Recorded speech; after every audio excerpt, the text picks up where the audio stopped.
Zee 24 तास एक पाऊल पुढे।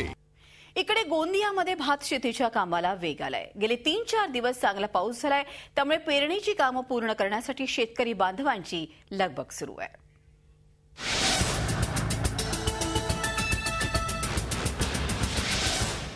पूर्व विदर्भात दमदार पाऊस झालाय, त्यामुळे भात शेतीच्या कामांनी वेग घेतलाय।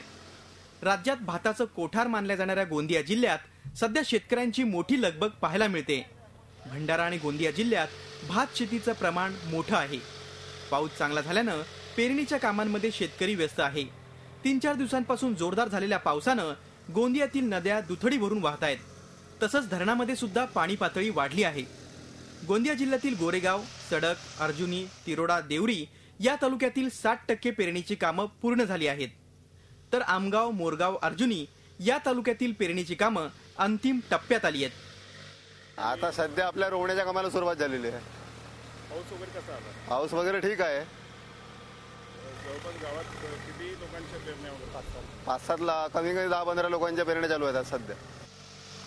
गोंदिया जिल्ह्यातील पाऊस हा बेभरवशाचा असतो। केव्हा रुसेल आणि केव्हा कोसळेल याचा नेम नाही, असं विनोदानं म्हटलं जातं। पेरणीची कामं पूर्ण झाल्यानंतरच पावसानं काही काळ विश्रांती घ्यावी, असा ग्रामीण भागात सूर उमटतोय। माधव चंदनकर, झी मीडिया, गोंदिया। झी 24 तास एक पाऊल पुढे।